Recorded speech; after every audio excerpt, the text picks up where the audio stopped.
Last episode में हमने देखा था कि कैसे काफका को पकड़ के हेडक्वार्टर ले जा लिया गया था, पर हम देखते हैं कि मीना और बाकी सारे लोग काफका पर यकीन करते हैं और काफका को भी हौसला मिल जाता है और वो भी डिसाइड करता है कि वो अभी हार नहीं मानेगा। फिर हम देखते हैं किकुरू को, जो कि अपने फादर को काफका को न मारने की सिफारिश करती है। हम देख पाते हैं कि डायरेक्टर इसाओ, जो कि काफका की कोई भी बातें नहीं सुनते और उस पर अटैक कर देते हैं। यहाँ पर काफका अपने आप को ट्रांसफर बिल्कुल भी नहीं होने देता और हम देखते हैं डायरेक्टर इसाओ जो काफका को बहुत पीटते हैं। वो उसे इतना मारते हैं कि काफका का काइजू उसके ऊपर हावी हो जाता है और काफका अपना कंट्रोल खोकर डायरेक्टर इसाओ के ऊपर अटैक कर देता है। फिर इसके बाद इस एपिसोड की कहानी शुरू होती है। हम देखते हैं इचिकावा को, जो लगातार एक्सरसाइज कर रहा था। फिर वहां से इचिकावा को कहता है कि तू अपनी बॉडी के ऊपर ज्यादा जोर नहीं डाल रहे हो, मुझे ऐसा लग रहा है। आखिरकार तुम्हारे दिमाग में क्या चल रहा है? क्या तुम्हें उस ओल्ड आदमी की फिक्र नहीं हो रही है जो तुम्हारा दोस्त है? आखिरकार तुमने दूसरी उनकी में जाने के बारे में क्यों डिसाइड किया? इचिरू उसे कहता है क्योंकि मैं ताकतवर बनना चाहता हूँ। अब उसका साथी से कहता है वो तो तुम यहाँ पर रहकर भी कर सकते हो। इचिकुरू उससे कहता है कि हाँ तुम सही कह रहे हो, मैं यहाँ पर रहूंगा तो मैं पक्का यहाँ पर ताकतवर बन जाऊंगा, पर क्योंकि मुझे जल्द से जल्द ताकतवर बनना है ताकि अगली बार जब काफका वापस आए तो मैं उसे बचाऊं, ना कि वो मुझे बचाए। जहाँ पर वो उसे कहता है क्या तुम्हें सच में लगता है कि वो जो आदमी है वो वापस आ जाएगा? जहाँ पर इचिकुरू कहता है कि हाँ मुझे इस चीज का पूरा यकीन है, जब वो वापस आएगा तो मैं नहीं चाहता कि वो ये देखे कि मैं कमजोर हूँ। उसके साथ वाला आदमी कहता है कि ठीक है मैं भी ट्रेनिंग करूंगा और मैं तुमसे कभी भी हार नहीं मानूंगा।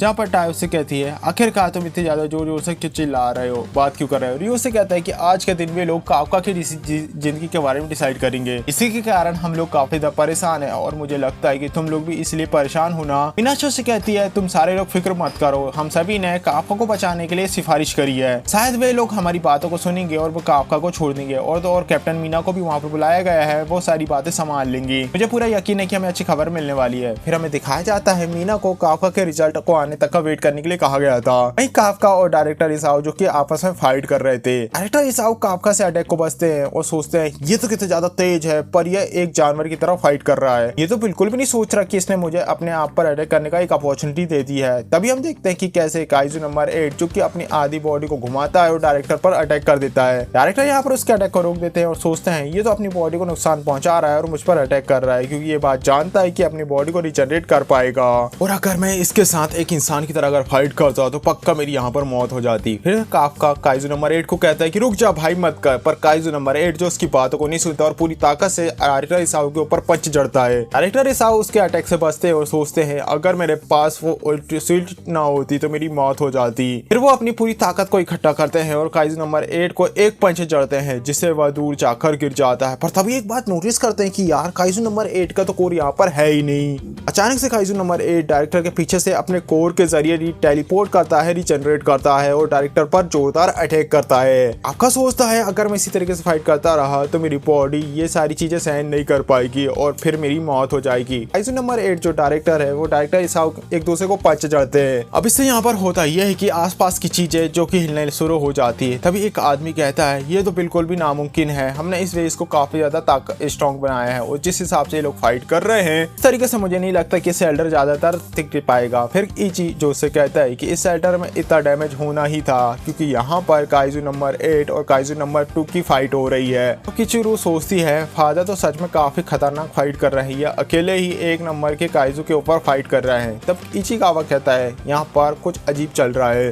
डायरेक्टर इसाओ काइजू नंबर 8 को मारना ही चाहते होते तो वो उसे उसी समय मार देते जब वह ह्यूमन फॉर्म में था, पर ऐसा लग रहा है कि जैसे ये काइजू नंबर 8 को टेस्ट कर रहे हैं। आखिरकार ये ऐसा क्यों कर रहे हैं? तब किकुरू सोचती है क्या डैड मेरे कहने पर काफका को एक चांस दे रहे हैं? हम देखते हैं कि काइजू नंबर 8 डायरेक्टर इसाओ को बहुत चोट पहुंचा देते हैं, वो घायल हो चुके हैं। तब इची कहता है ये तो बिल्कुल भी ठीक नहीं हो रहा। काइजू नंबर 8 का फोर्टिट्यूड इसाओ की उम्मीदों से बढ़ता जा रहा है और काफका सोचता है मुझे किसी भी तरीके से इस चीज को रोकना ही होगा। देखते हैं वो काइजू नंबर 8 को कंट्रोल नहीं कर पा रहा था और काइजू नंबर 8 जो डायरेक्टर इसाओ को काफी बुरी तरीके से मार रहा था। तभी डायरेक्टर इसाओ जो काइजू नंबर 8 को बहुत बुरा शॉक देते हैं। काइजू नंबर 8 इससे हील हो जाता है और डायरेक्टर इसाओ पर अटैक करके उन्हें पकड़ लेता है और जोर से दीवार में पटकना शुरू कर देता है। काफका सोचता है अगर ऐसे ही होता रहा तो मेरे हाथों इनकी मौत हो जाएगी, मुझे यहाँ पर रोकना होगा। मैं किकुरू के सामने उसके डैड को बिल्कुल भी मारना नहीं चाहता। काइजू नंबर 8 डायरेक्टर इसाओ को जोर से जमीन में पटकना शुरू कर देता है और किकुरू जो सोचती है मैंने तो तुमसे पहले ही कहा था काफका, अगर मुझे लगा कि तुम काइजू नंबर 1 के दुनिया को नुकसान पहुंचा सकते हो तो मैं तुम्हें मार दूंगी, पर मैं फिर भी तुम पे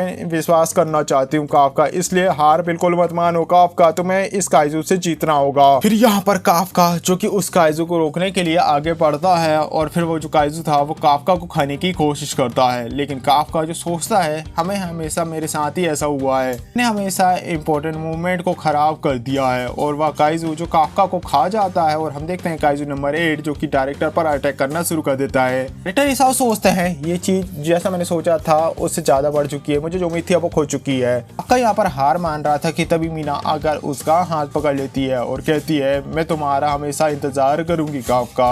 काफका को यहाँ पर होश में आ जाता है और हम देखते हैं कि कैसे काइजू नंबर 8 जो कि अपने पंच से अपने कोर को डिस्ट्रॉय कर देता है। काफका कहता है कि मैं काइजू नंबर 8 बिल्कुल नहीं हूँ, बल्कि मैं हूँ काफका ही हूँ। वो वहीं पर बेहोश हो जाता है और डिफेंस फोर्स का फर्स्ट डिवीजन का कैप्टन नारुमी उस पर अटैक तान देता है। डायरेक्टर इसाओ यहाँ पर नारुमी को उसका हथियार हटाने के लिए कहते हैं और नारुमी उनसे कहता है आप बार बार मरते मरते बचे डायरेक्टर, बार बार मुझे मदद करने के लिए आप आने वाले नहीं थे, मुझे लगा था कि आज तो आप मरना चाहते हैं। जहाँ पर उसे कहता है मजाक मत करो, इतनी जल्दी बिल्कुल भी नहीं मरने वाला। पर ये बात मैं मान सकता हूँ काइजू नंबर 8 जितना मैंने सोचा था उससे ज्यादा ताकतवर है। मेडिकल स्टाफ जल्दी से काइजू नंबर 8 को यहाँ से ले जाओ और इसके कोर पर भी फोकस करना, मुझे लगता है कि वो अब डैमेज हो चुका है। कहता है अगर आप इसके साथ क्या करेंगे। जहाँ पर आई हुई उसे कहता है मैं डिफेंस फोर्स में लोगों की जिंदगी बचाने आया था, पर यहाँ पर तो काफका ने उल्टी मेरी जान बचाई है और वह एक काइजू भी है। जहाँ पर वो उसे कहता है कि तुम्हें लोगों को उनके बैकग्राउंड के जरिए या फिर वो जो कहते हैं उसके जरिए जज बिल्कुल भी नहीं करना चाहिए, लोगों को हमेशा उनके एक्शंस के जरिए जज करना चाहिए जो कि सही होता है। पर वो उसे कहता है हाँ तुम सही कह रहे हो, असलियत में ये मैटर करता है कि आप हकीकत में क्या करते हो। जहाँ पर कैची कहता है डायरेक्टर इजाओ ने काइजू नंबर 8 की एग्जामिनेशन को पूरा कर लिया है, हम कैप्टन मीना से काफका के बारे में पूछताछ करना सकते हैं जिसे काफका ने डिफेंस फोर्स में ज्वाइन किया है, जिसे आपसे उसने ऑब्जर्व किया है और हमें ये भी पता चला है कि कैसे आप उसे पहले से भी जानती है, तो हमें बताएं। मैं कहती है हाँ ये सच है और आज तक मैंने उसे कभी भी कोई भी स्पेशल ट्रीटमेंट नहीं दिया है। वो कहते हैं कि ये तो सही बात है, हमारी रिपोर्ट बताते कि कैसे आपने काफका को एग्जाम में फेल कर दिया था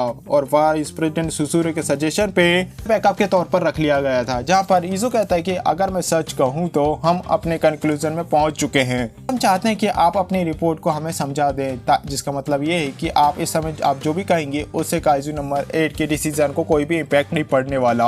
हम ये नहीं चाहते कि आप ये सोचें कि आपकी वजह से उसके साथ कुछ हुआ है, तो आप बताइए कि आप क्या सोचती हैं। जहाँ पर वो से बताते हैं कि काफका, काइजू या ह्यूमन ये सब कुछ मैं स्पेशल लिस्ट पे ही छोड़ती हूँ, पर मैं आपको वो सब कुछ बताना चाहती हूँ जो उसने डिफेंस फोर्स ऑफिसर होने के नाते किया है। जहाँ पर वो से बताते हैं कैसे सागा निहारा न्यूट्रलाइजेशन ऑपरेशन के दौरान काफका ने यूजिको के रिप्रोडक्टिव ऑर्गन का ढूंढना था। हमारी टीम को बहुत बड़ी मदद मिली थी और इससे हमेशा हार्ड वर्क करके अपने साथियों की हेल्प करी है, उनकी जान बचाई है। फाइट में उसने हमें काइजू नंबर 10 के बॉम्ब से भी बचाया था, वरना हम वहाँ पर मारे जाते। आदमी कहता है ये तो तभी पॉसिबल हुआ था जब उसने अपने काइजू की पावर को यूज किया था, और अगर वो ये सब कर सकता है तो ये इस बात का भी सबूत है एक काइजू है। जहाँ पर मीना उसे कहती कि जी हाँ आप सही कह रहे हैं, जब उसने ज्वाइन किया था उसकी कमबैक पावर 0 पावर थी और उसे बस केवल एक बैकअप के तौर पर ही हायर किया गया था, एग्जाम को पास किया गया था। पहले भी 12 बार डिफेंस फोर्स के एग्जाम को फेल कर चुका है और अगर मैं उसकी उम्र की बात करूं तो वो यहाँ पर सबसे बड़ा रिक्रूटमेंट है। उसने कभी भी हार नहीं मानी, चाहे वह कितनी मर्जी फेल हुआ हो और चाहे उसकी कमबैक पावर 0 ही क्यों ना हुई हो, तो उसकी बॉडी काइजू में ही क्यों ना बदल गई हो, पर उसने कभी भी लोगों को बचाना बिल्कुल भी नहीं छोड़ा।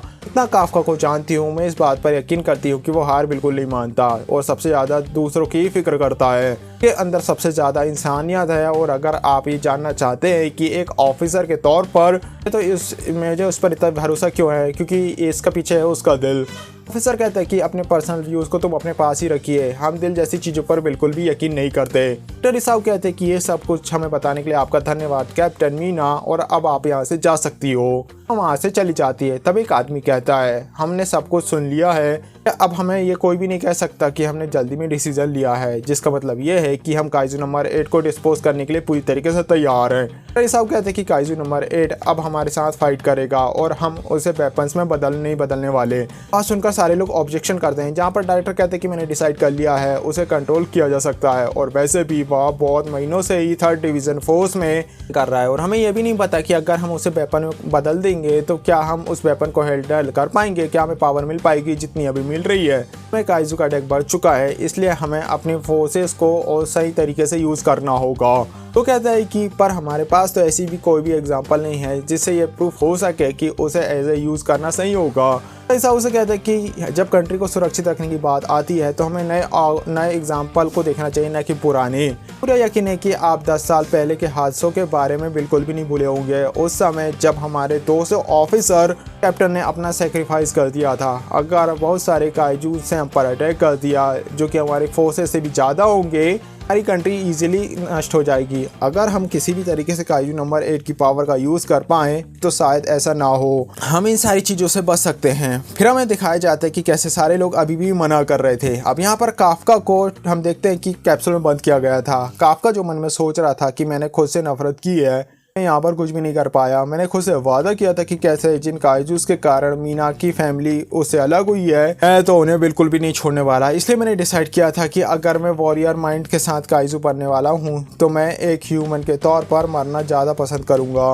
बड़े टाइम बाद हम देखते हैं काफका जिसे होश आ चुका था और उसके सामने थे डायरेक्टर इसाऊ, जिसे देखकर वह डर जाता है। डायरेक्टर इसाऊ से कहते हैं कि डरो मत, मैं तुम्हें यहाँ पर मारने के लिए नहीं आया हूँ। डायरेक्टर कहता है कि ठीक है, अच्छी बात है। डायरेक्टर वो से कहता है अच्छा हुआ आप ठीक है, वरना मैं किगुरा के सामने कुछ भी नहीं कर पाता। अगर मैं अभी तक जिंदा हूँ इसका मतलब ये है कि आपने मुझे एक ह्यूमन के तौर पर एक्सेप्ट कर लिया है। जहाँ पर डायरेक्टर उसे इसका मतलब ये कि डिफेंस फोर्स का मैं हिस्सा बन चुका हूँ। डायरेक्टर उससे कहता है अगर तुम्हारे चेस्ट के अंदर थोड़ा सा भी ह्यूमन का दिल होता तो उस समय तुम्हारी मौत हो जाती। काउंसिल ने डिसाइड किया है कि वो तुम एक काइजू की तरह ही हो, अगर पर हम इसे बाद में डिसाइड करेंगे तुम हमारे लिए खतरा हो या नहीं। बहुत सारे लोग तुम्हारे जीने के खिलाफ खड़े हुए हैं, इसलिए काफका तुम इस बात का ध्यान रखना, अगर तुम्हें जिंदा रहना है साबित करना होगा कि तुम डिफेंस फोर्सेस के लिए कितने ज़्यादा काम कर हो। तो को वह मीटिंग की सारी बात बताता है, जहाँ पर काफका सोचता है कि अच्छा तो ये इसलिए मुझे जिंदा छोड़ रहे हैं ताकि ये मुझे वेपन की तरह यूज़ कर पाए। काफका कहता है मैं अभी भी सोचता हूँ कि मैं डिफेंस फोर्स का एक हिस्सा हूँ और देखना आप भी एक दिन ऐसा मानोगे और इस चीज़ को एक्सेप्ट करोगे। तो अब काफका के बच्चे जाने का मैसेज मिल चुका था, जिस सारे लोग काफ़ी ज़्यादा खुश थे। और किकुरु जो सोचती है जो यहाँ पर हुआ है मैं उसे देखकर काफ़ी ज़्यादा खुश नहीं हो सकती, ताकतवर होना होगा वरना मैं काफका को रोक नहीं पाऊंगी। और इजुमो कहता है क्या ये तुम्हारे फ़ोन कॉल के कारण हुआ है, जहाँ पर आयोई उसे मना करता है। अच्छा वो इसका मतलब ये कि काफका ने ये लड़ाई अपने दम पे जीती है, जहाँ पर फुरुआशी ये पर सुनकर काफ़ी ज़्यादा खुश था और कहता है कि चलो ठीक है, कितनी अच्छी बात है, देखो इचिकावा वो ओल्ड मैन बच गया। जहाँ पर वो कहता है कि हाँ मैंने तुमसे पहले कहा था ना वो वापस ज़रूर आएंगे। वो सोचता है कि जब वो वापस आएंगे तो वो मुझे ताकतवर देखेंगे और भी ज़्यादा ताकतवर हो गए उनसे मिलूंगा। और किनुबी भी ये बात सुनकर काफ़ी ज़्यादा खुश थी। और शिशिरो जो कहता है उससे मुश्किल काम तो अब शुरू होगा, अगर लोगों को ये पता चला कि कैसे हमारे पास काइजू है तो बहुत बड़ी प्रॉब्लम भी हो सकती है। काफका को ये बात प्रूव करना होगा, वो काफ़ी ज़्यादा यूज़फुल है ताकि कोई भी उसे मारने की बात ना करे और कोई भी उसकी मदद लेने से न डरे। अब चीज़ें उसके लिए काफ़ी ज़्यादा मुश्किल हो जाएगी। एक बात है कि काफका डायरेक्टर इसाऊ से बात करते करते अब सो चुका था। सपनों में मीना को देखता है, उससे कहता है वो उसका वेट करे। फिर हम देख पा रहे थे कि कैसे काफका के साथ ही जो चेस खेल रहे थे नंबर 9 का एक प्लेयर उन्हें हरा चुका था और उसकी रैंकिंग सबसे ज़्यादा टॉप पे थी। और हमें दिखाया जाता है कि कैसे वो नंबर 9 असल में कोई और नहीं बल्कि काइजू नंबर 9 था। इंसानों की इंटेलिजेंस को परख रहा था और कहता है कि कैसे इंसान इतने भी खास नहीं होते हैं, वो हार जाते हैं, उनके वेपन्स भी ज़्यादा खास नहीं हैं। इसकी मैप का कुछ हिस्सा पता लगा लिया है और मैं उन पर अटैक करूँगा और हम अपने प्लान को आगे बढ़ा सकते हैं। अब हम बाद में बात करेंगे और समय आ चुका है अटैक का, उस काइजू की पावर को वापस लेने का जो कि एक इंसान के हाथ लग चुकी है। और इसी के साथ इस सीज़न 1 की कंप्लीटनेस हमें दिखाई जाती है। सीजन 1 कंप्लीट हो चुका है और कहा जा रहा है कि सीज़न 2 भी अनाउंस हो चुका है। जैसे ही वो सीज़न आएगा आपको वह इस चैनल में मिल जाएगा। सो गाइस मिलते हैं नेक्स्ट वीडियो में नेक्स्ट सीज़न के साथ, तब तक के लिए बाय।